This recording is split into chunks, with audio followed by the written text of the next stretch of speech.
Olá, você que nos assiste na TV Alfômega. Eu sou o Carlos Valentim e estamos começando mais um programa Dicas Tributárias.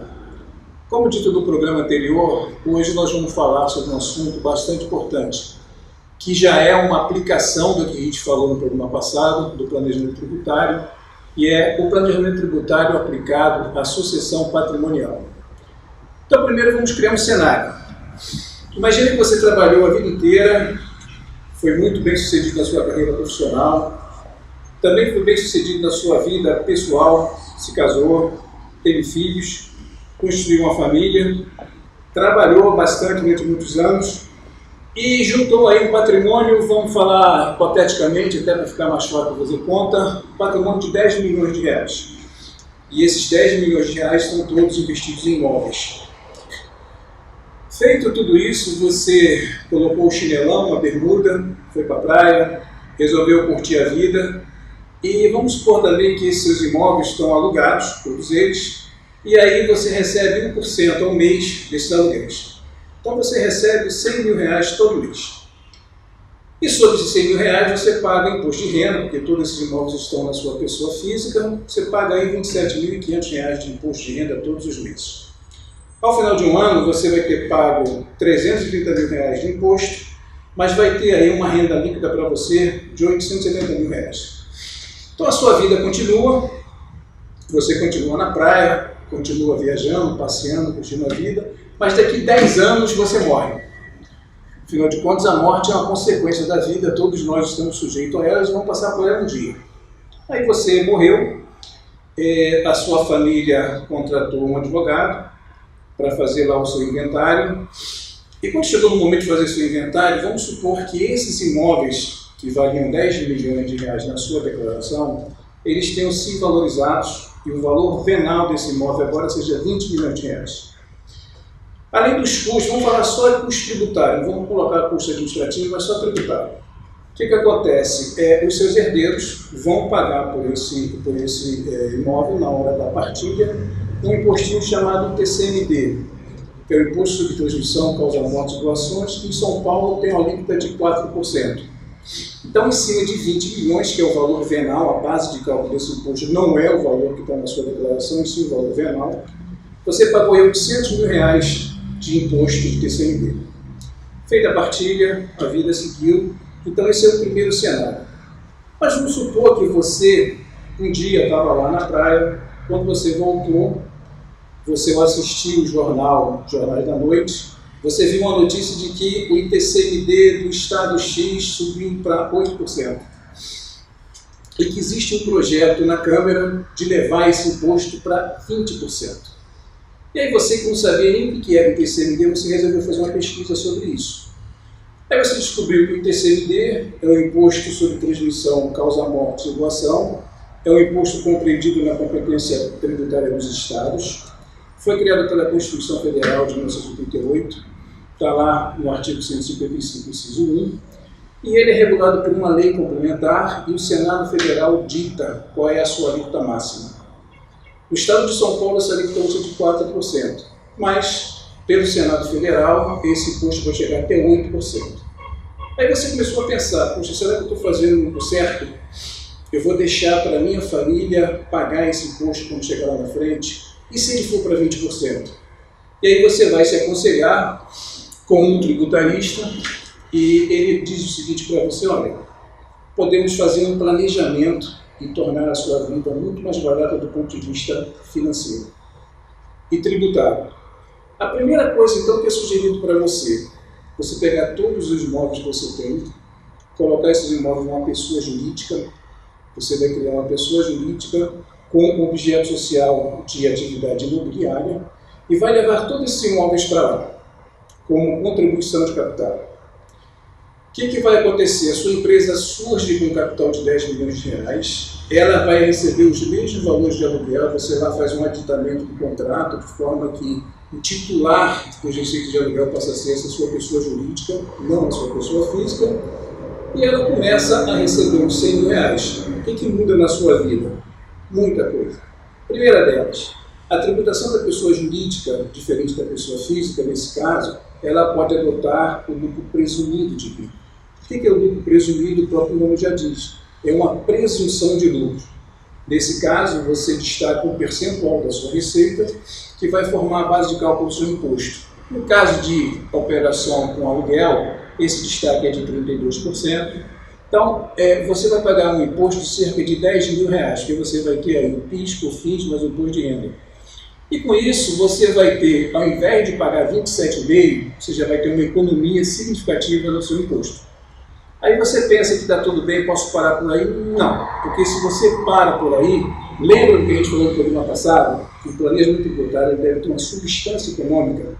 Se ficar caracterizado que o único objetivo foi a redução da carga tributária, você pode sofrer um revés da Receita Federal. E lembra também que seu objetivo é economizar do ITCMD o máximo que você puder? Então você tem que dar um outro passo. Qual é o próximo passo? Você pegar as cotas dessa sua companhia e ceder para os seus herdeiros. Você faz uma cessão para eles, eles passam a ser dono da companhia como um todo. Bom, mas aí você vai me perguntar, legal, mas como é que eu vou ficar na praia se eu não vou ter mais empresa, se eu não vou ter mais renda nenhuma? Não, você pode fazer essa cessão com reserva de usufruto. O que significa dizer isso? Que a companhia não é mais sua, se transmitiu a propriedade para os seus herdeiros, mas todo fruto gerado por ela continua sendo seu. Então você vai continuar recebendo os valores do aluguel e você vai continuar levando a sua vida tranquila em relação a isso, com a tributação reduzida. Mas aí você deve estar se perguntando nessa altura do campeonato, mas o que o ITCMD tem a ver com isso? Muito. O ITCMD, ele nesse caso de doação, ele vai ser calculado também naquele momento, mas lembra lá do imóvel que virou 20 milhões de reais em 2010? Com as cotas da sua companhia não vai acontecer isso. O valor da base de cálculo vai ser o valor efetivo da doação, que nesse caso são 10 milhões. E tem mais uma boa notícia para você. Quando a gente faz a doação do Estado de São Paulo com reserva de usufruto, a base de cálculo desse imposto não é 100%. A base de cálculo desse imposto seria 1/3 somente.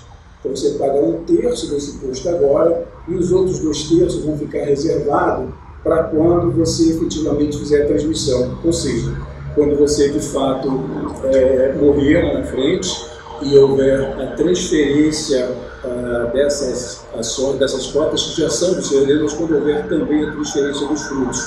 Então, nesse momento, vai ser pago a segunda parte.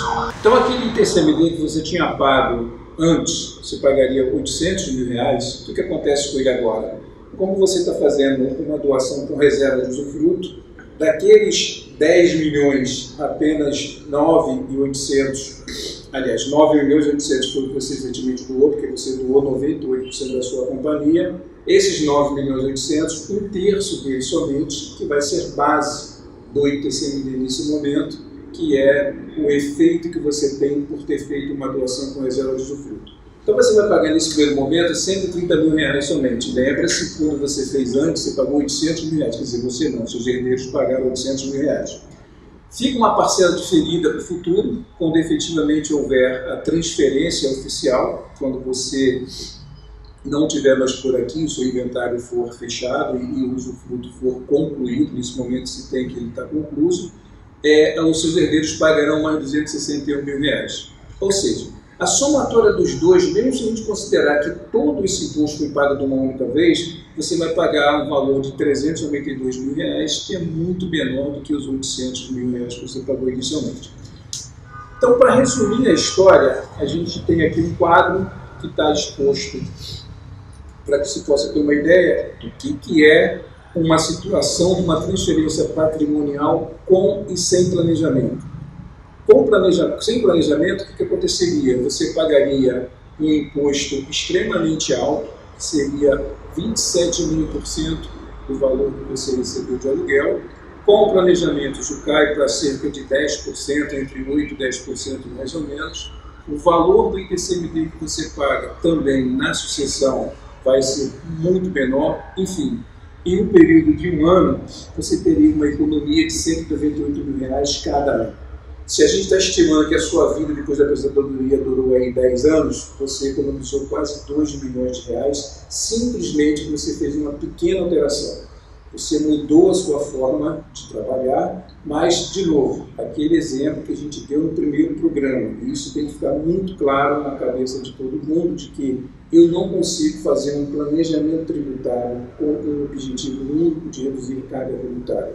Isso é dar munição para a Receita aplicar em cima de mim aquele parágrafo único do artigo 116 do Código Tributário Nacional, que é aquele que fala que a autoridade fiscal poderá desconsiderar o que você tiver feito, independente da forma, se ficar caracterizado que o objetivo foi somente reduzir a carga tributária. Aqui não, aqui a redução de carga tributária é uma mera consequência. Por que é uma mera consequência? Você fez a sua sucessão patrimonial. Fazendo a sua sucessão patrimonial dessa forma, além de você reduzir carga tributária, você reduz também todo o trabalho que se tem numa sucessão efetivamente. Tanto que, se não houver nenhuma discussão entre seus herdeiros, você pode até adotar um procedimento de inventário administrativo, mesmo de seu assim. Se não houver menor envolvido e se não houver também disputa entre os herdeiros, você pode fazer uma transição muito tranquila via cartório e já deixar tudo resolvido enquanto você estiver por aqui. Aí, nesse momento, você pode voltar para a praia, botar o bermudão, o chinelo e curtir a vida. Bom, a gente quer que esses programas sejam um programa interativo, ou seja, que haja participação de vocês também.